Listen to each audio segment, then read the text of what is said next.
Terima kasih. Selamat pagi semuanya. Kita berada di rumah yang sama. Rumah itu namanya bidang pewartaan. Memang kalau melihat secara konkret, pelayanan kita itu macam-macam. Ada yang bina iman, ada yang komuni pertama, dan seterusnya. Bahkan di bina iman sendiri barangkali juga bermacam-macam. Ada yang bagian mengajar, ada yang bagian yang lainnya. Detailnya, konkretnya, nyatanya memang kita macam-macam, berbeda-beda. Tetapi kita berada di rumah yang sama, yaitu bidang pewartaan. Bagaimanapun kita semua itu adalah keluarga besar di bidang pewartaan. Lalu kemudian kita juga ingat di kitab suci bahwa kita ini meskipun bermacam-macam, tetapi kan satu tubuh. Maka memang baik kalau kita juga mengagendakan supaya ada kesempatan untuk menghayati bahwa kita yang bermacam-macam ini satu tubuh. Waktu saya ngobrol dengan Pak Rundi sebagai ketua bidang pewartaan, saya mengusulkan supaya setidaknya dalam 1 tahun itu ada 2 kali kesempatan di mana kita itu menikmati sebagai keluarga besar, sebagai yang satu tubuh. Pertemuan pada pagi ini yang nanti ditutup dengan makan siang ya. Lalu dalam rangka menunggu jam makan siang nanti ada acara. Itu mau dihayati sebagai kesempatan. Yuk kita sebagai keluarga besar menikmati kesempatan sebagai satu tubuh. Itu pertama. Lalu yang kedua, saya banyak belajar dari Yesus di dalam memberikan pengajaran, di dalam memberikan peneguhan.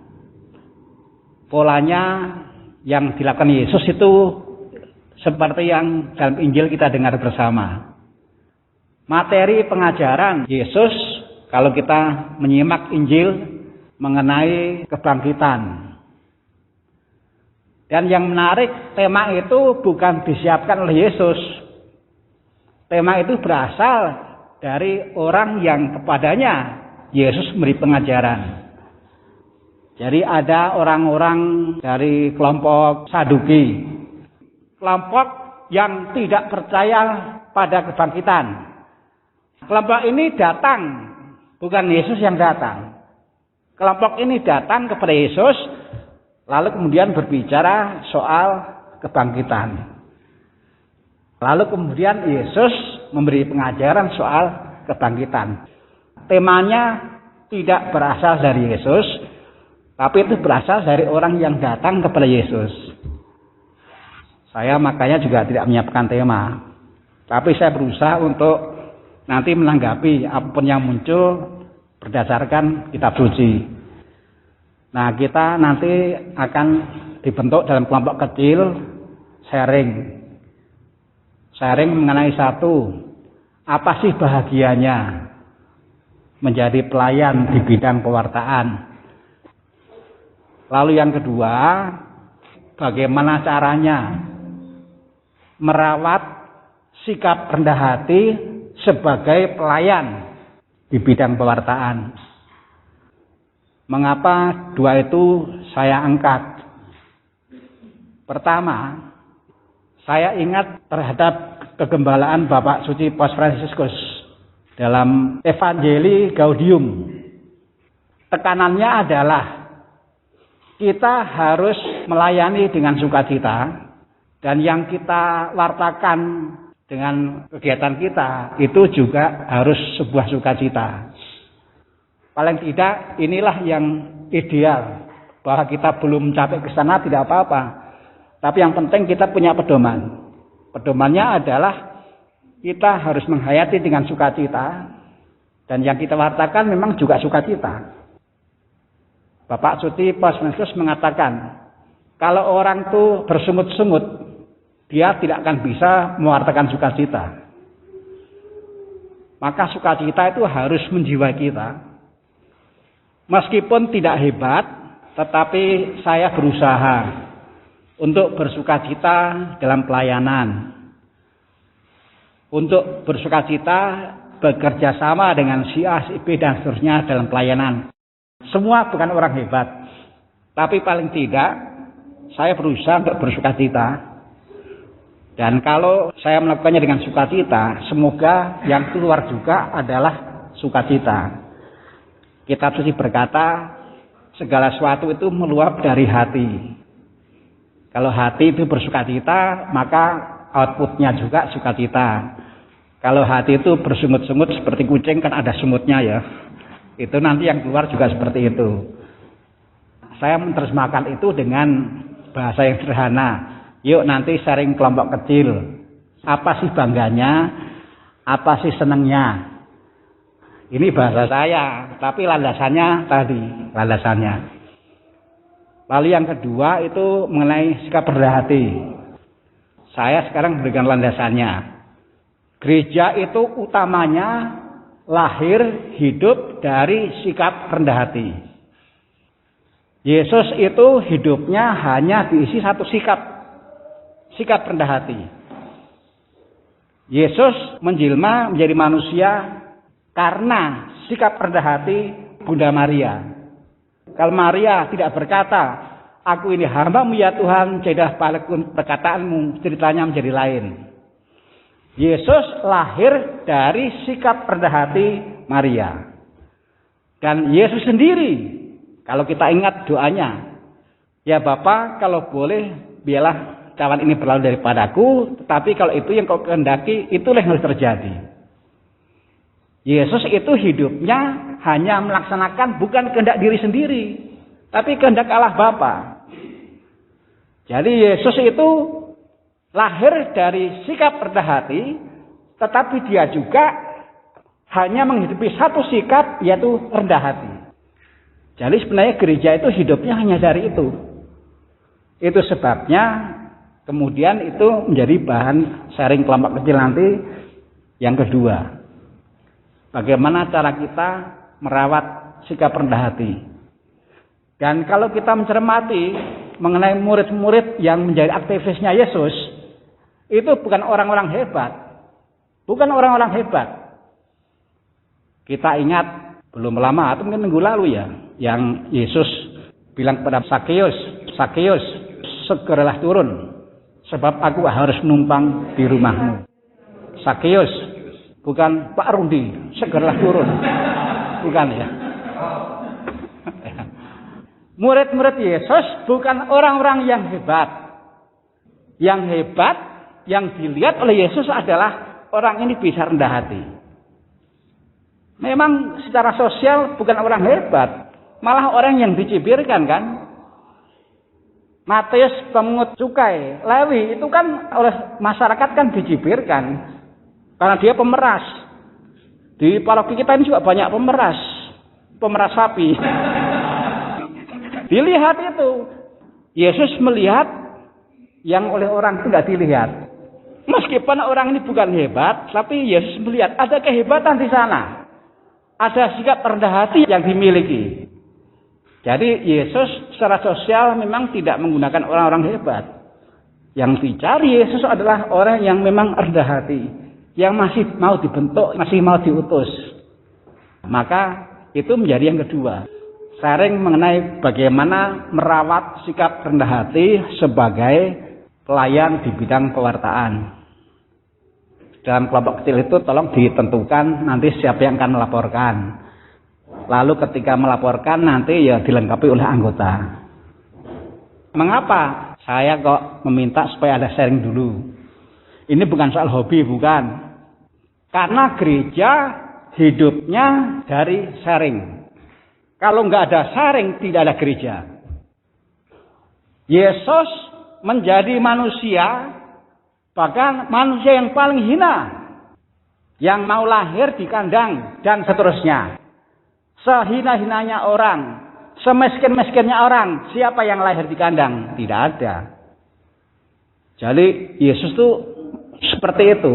Dan ini adalah wujud sharing. Inilah sharingnya Allah. Allah itu melihat manusia yang jatuh dalam dosa.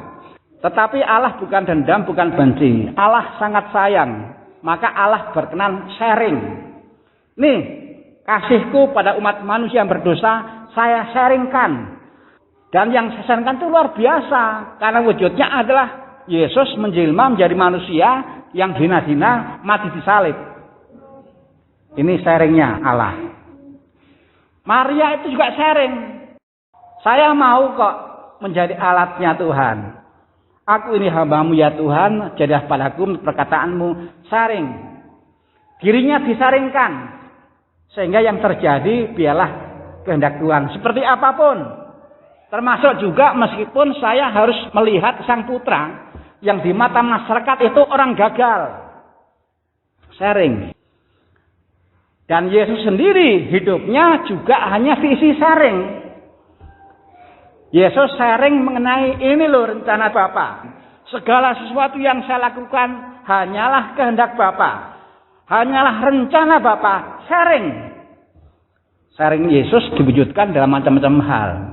Entah itu pengajaran, entah itu penyembuhan, dan seterusnya. Semua itu adalah sharing. Sharing rendah hati Yesus terhadap rencana keselamatan dari Bapa. Lalu kalau kita membaca kitab suci itu begitu penting. Kalau kita melihat kebiasaan yang harusnya dihidupi oleh orang-orang Kristen, dan itu ada di buku Puji Syukur. Kitab suci disebut yang kedua dari sekian banyak. Yang berarti ini memang begitu penting. Dan jangan lupa, kitab suci itu juga sharing. Sharing iman dari penulis. Inilah gereja.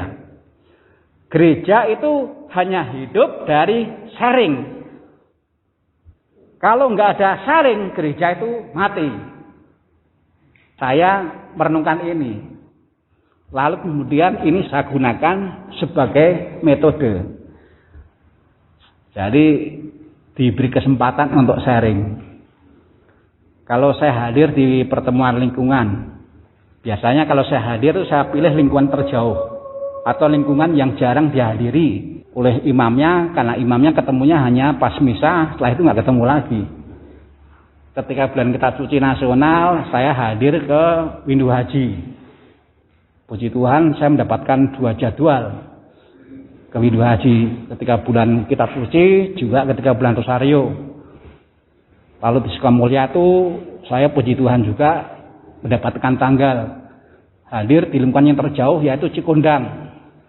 Yang saya lihat di sana adalah ternyata umat itu senang dengan sharing. Bukan orang hebat, senang dengan sharing.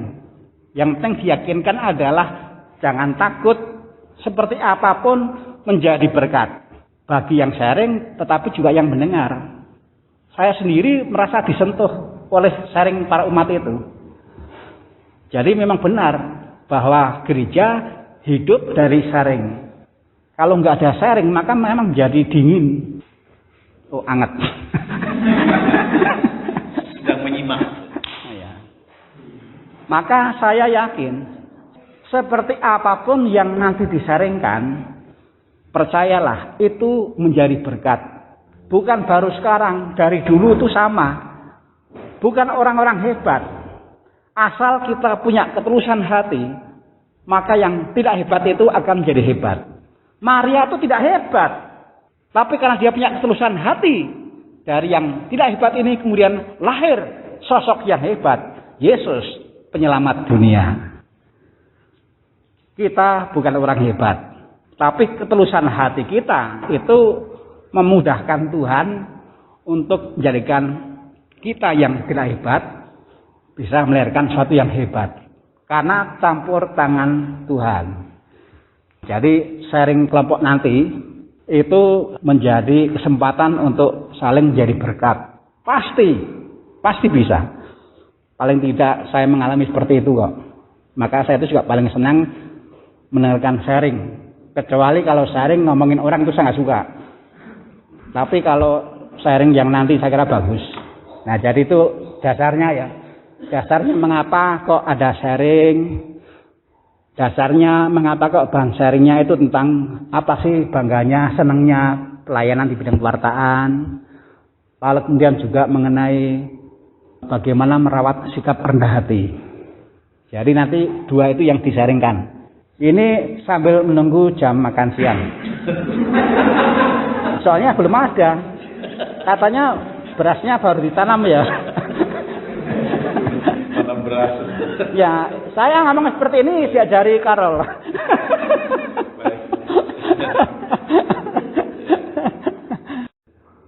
Ini bukan tugas sekolah, bukan untuk dinilai.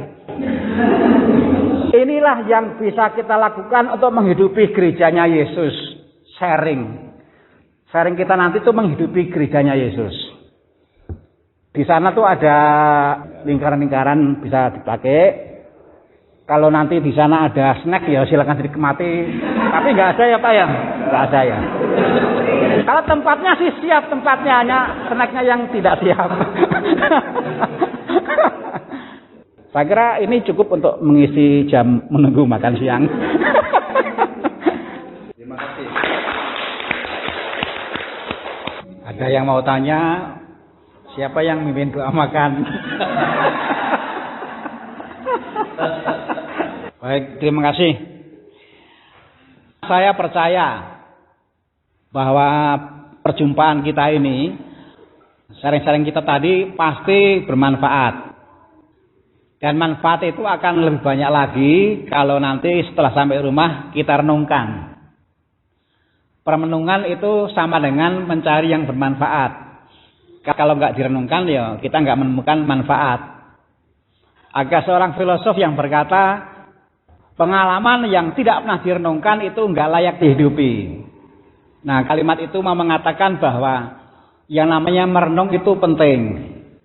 Makna itu ditemukan, makna itu dirasakan, manfaat itu kita rasakan kalau kita mau merenungkan.